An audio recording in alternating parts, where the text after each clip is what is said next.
Hello बच्चों, मैं अंशु शर्मा आज के कंप्यूटर क्लास में आपका स्वागत करती हूँ। आज हम पढ़ने वाले हैं डाटा एंट्री ऑपरेशन विषय का अध्याय 9 जिसका नाम है प्रेजेंटेशन बनाना। तो चलिए स्टार्ट करते हैं आज की क्लास। सबसे पहले प्रेजेंटेशन बनाने से पहले हम ये सीखेंगे कि प्रेजेंटेशन होता क्या है। देखिए, प्रेजेंटेशन का मतलब होता है अपनी सूचना किसी के सामने पेश करना। मतलब कि मैं अपनी इंफॉर्मेशन को आपके सामने कैसे पेश कर रही हूँ, ये कहलाता है प्रेजेंटेशन। ठीक है, तो प्रेजेंटेशन हम यहाँ से रीड कर लेते हैं एक बार। किसी भी प्रकार की सूचना दूसरे के सामने किस तरीके से पेश करनी है, उसे क्या कहते हैं? उसे कहते हैं प्रेजेंटेशन। ठीक है, अब प्रेजेंटेशन बनती कहाँ है? प्रेजेंटेशन बनती है पावर पॉइंट के अंदर। कहाँ बनती है? पावर पॉइंट के अंदर। पावर पॉइंट क्या होता है? पावर पॉइंट एक सॉफ्टवेयर होता है जिसके अंदर हम क्या करते हैं? जिसके अंदर हम प्रेजेंटेशन बनाते हैं। तो पावर पॉइंट क्या है? एक सॉफ्टवेयर हो गया। अब देखिए, इसमें जो इम्पोर्टेंट चीज़ है वो है आपकी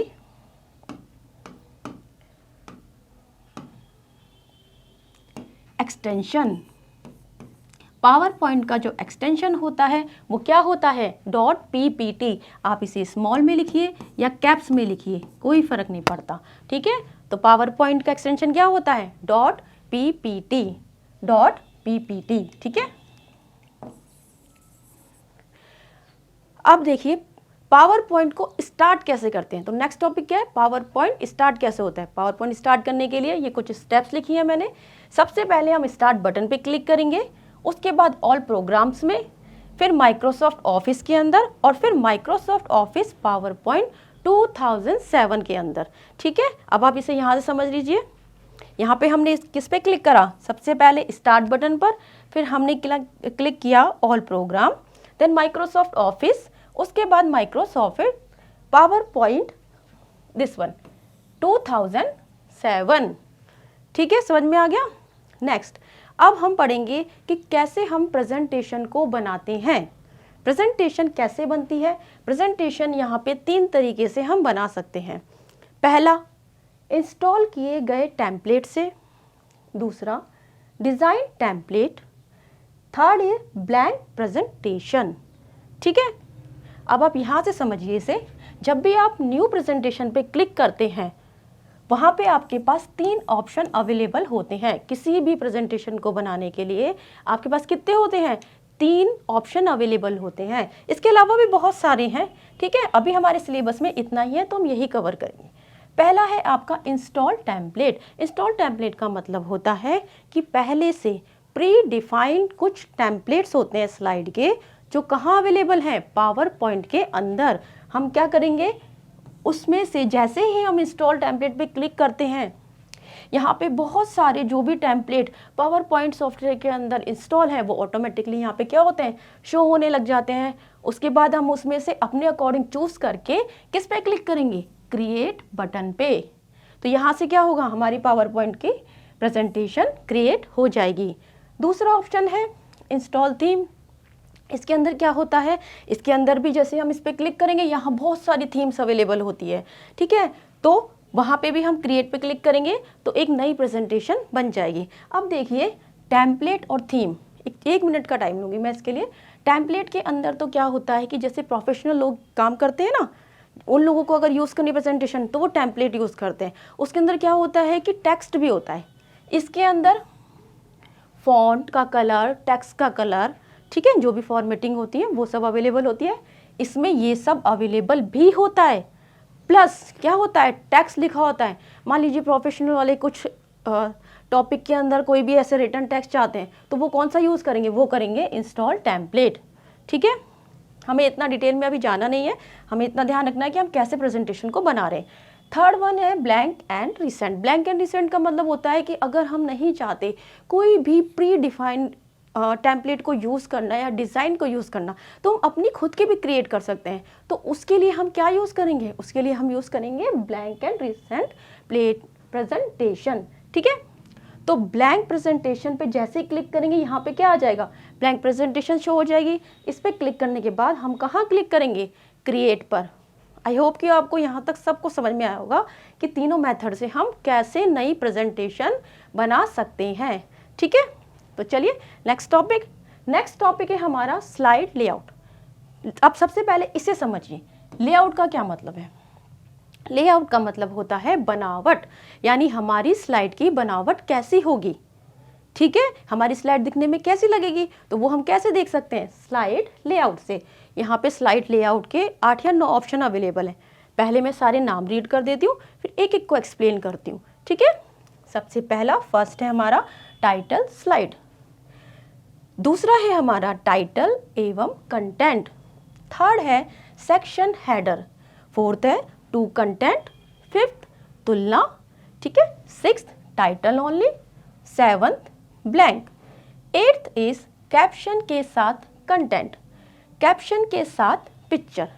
ठीक है, अब हम यहाँ से इसको सबको एक एक करके समझते हैं। सबसे पहले देखिए क्या है टाइटल स्लाइड। टाइटल स्लाइड का मतलब देखिए क्या होता है कि अगर हमको टाइटल के साथ उसका सब टाइटल भी चाहिए तो हम क्या यूज़ करेंगे, हम यूज़ करेंगे टाइटल स्लाइड। ठीक है, टाइटल के साथ अगर हमें कंटेंट भी चाहिए तो हम यूज़ करेंगे title and content. Okay, next है हमारा सेक्शन हेडर। सेक्शन हेडर को समझिए, किसी भी पेज के अंदर,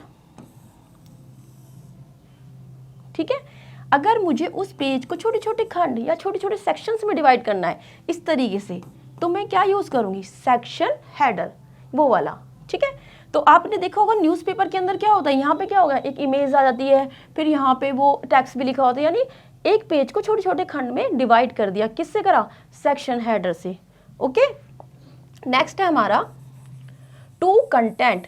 अगर हमें टू कंटेंट्स चाहिए पेज के अंदर तो हम कौन सा लेआउट यूज़ करेंगे, हम यूज़ करेंगे टू कंटेंट। नेक्स्ट है मेरा कंपैरिजन। अब आप देख रहे होंगे कि दोनों सेम है पर डिफरेंस कहाँ है, ध्यान से देखिए, यहाँ पे जब किसी चीज़ के अंदर हम कंपैरिजन करते हैं तो हम क्या करते हैं, दोनों के ऊपर हेडिंग लिखते हैं ना, जैसे लाभ हानि लिखते हैं ना, एडवांटेज डिसएडवांटेज। सेम कंपैरिजन के अंदर यहाँ पे क्या दिया हुआ है, टेक्स्ट के लिए जगह दी हुई है, तो कंपैरिजन और टू कंटेंट में सिर्फ ये डिफरेंस है। ओके, समझ में आया। नेक्स्ट है टाइटल ओनली। अब देखिए टाइटल ओनली और टाइटल स्लाइड, ये क्वेश्चन बहुत आता है। तो टाइटल ओनली और टाइटल स्लाइड में क्या डिफरेंस है, टाइटल ओनली के अंदर केवल टाइटल आता है और टाइटल स्लाइड के अंदर टाइटल प्लस सब टाइटल आता है। ओके, नेक्स्ट है हमारा ब्लैंक, जो अभी हमने समझा था ना, ब्लैंक प्रेजेंटेशन, ये वही है यहाँ से। ठीक है, नेक्स्ट है हमारा कंटेंट विथ कैप्शन। कंटेंट के साथ अगर मुझे कैप्शन चाहिए तो मैं यूज़ करूँगी क्या, कंटेंट विथ कैप्शन, और अगर पिक्चर के साथ चाहिए तो पिक्चर विथ कैप्शन। आपने देखा होगा ना इमेजेस के साथ में यहाँ पे आप एरो ले जाते हैं इस टाइप से ना, तो एक छोटे छोटे से इसके बारे में लिखा हुआ आता है। ठीक है, तो इसका मतलब इस इमेज के लिए जो कैप्शन लेनी है तो उसके लिए मैं यूज़ करूँगी पिक्चर विथ कैप्शन। ठीक है, ऐसे ही सेम टेक्स्ट के लिए होता है कि टेक्स्ट के साथ अगर कैप्शन है तो टेक्स्ट विथ कैप्शन। ओके, चलिए नेक्स्ट टॉपिक पे चलते हैं, मौजूदा प्रेजेंटेशन को खोलना। हमने प्रेजेंटेशन बना ली है या पहले से मेरे पास कोई और प्रेजेंटेशन अवेलेबल है तो उसे मैं कैसे ओपन करूँगी। ठीक है, तो उसे ओपन करने के क्या तरीका है, ये मेरा पावर पॉइंट का सॉफ्टवेयर, यहाँ पे एक बटन आता है जिसे हम कहते हैं ऑफिस बटन। क्या कहते हैं, ऑफिस बटन। इस ऑफिस बटन पे जब हम क्लिक करेंगे तो हमारे पास एक मेन्यू खुल जाएगा जिसके अंदर बहुत सारे ऑप्शंस आते हैं, न्यू, ओपन, क्लोज, बट हमें क्या चाहिए, ओपन। क्या चाहिए हमें, ओपन। तो इसने क्या लिखा है, देखिए पावर पॉइंट को ओपन करा, ऑफिस बटन से ओपन टैब पे क्लिक करेंगे। जैसे ही आप ओपन टैब पे क्लिक करोगे तो क्या होगा, एक नया डायलॉग बॉक्स खुलेगा और वो डायलॉग बॉक्स किसका होगा, जिस कमांड पे आपने क्लिक करा है, जैसे ओपन पे, तो ये ओपन का डायलॉग बॉक्स आ जाएगा। ओपन के डायलॉग बॉक्स के बाद आप क्या करोगे, यहाँ से उस फाइल को सेलेक्ट करोगे और ओपन बटन पे क्लिक करोगे। ये सारा प्रोसीजर सेम है पावर पॉइंट, वर्ड के अंदर भी, ठीक है, एक्सेल में भी, ये सब आप सब में पढ़ोगे, तीनों चीज़ों के अंदर। ठीक है, ओपन पे क्लिक करा तो आपकी फाइल क्या हो गई, ओपन। ओके, अब है स्लाइडों को देखना। नेक्स्ट है हमारा स्लाइड को देखना। स्लाइड को हम कैसे देख सकते हैं, इसके बहुत सारे व्यूज़ होते हैं। ठीक है, सबसे पहले हम एक एक करके एक समझते हैं। सबसे पहला है मेरा नॉर्मल व्यू। क्या है, नॉर्मल व्यू। नॉर्मल व्यू के अंदर क्या होता है, ये जो स्क्रीन है ये तो देखिए सबके अंदर आता है। ठीक है, यहाँ पे इस तरीके से नॉर्मल व्यू के अंदर 3 विंडो होती है, पहली first, second and third. First को कहते हैं मुख्य विंडो। मुख्य विंडो में क्या दिखता है, जिस स्लाइड पे आप काम कर रहे हैं, जो भी आपकी एक्टिव स्लाइड है वो कौन सी है, वो है आपकी मुख्य विंडो। ठीक है, ये देखिए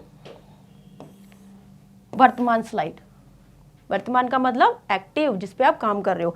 बाईं ओर आपका ये कौन सा है, आउटलाइन पेन। आउटलाइन पेन के अंदर क्या होता है कि पावर पॉइंट के अंदर आपके पास आपकी फाइल में कितनी स्लाइड्स है वो सारी कहाँ दिख रही हैं, यहाँ पे।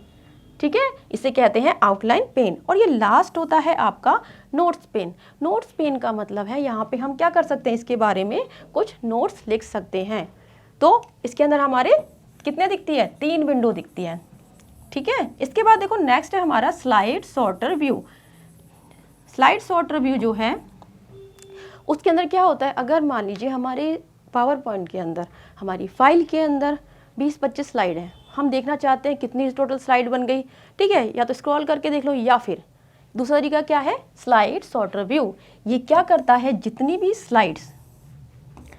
स्लाइड्स अगर मेरी ये फाइल के अंदर हैं वो सारी एक साथ दिखा देता है। यानी उन सब की छोटी छोटी इमेज बना के क्या करेगा, मुझे एक साथ दिखा देगा।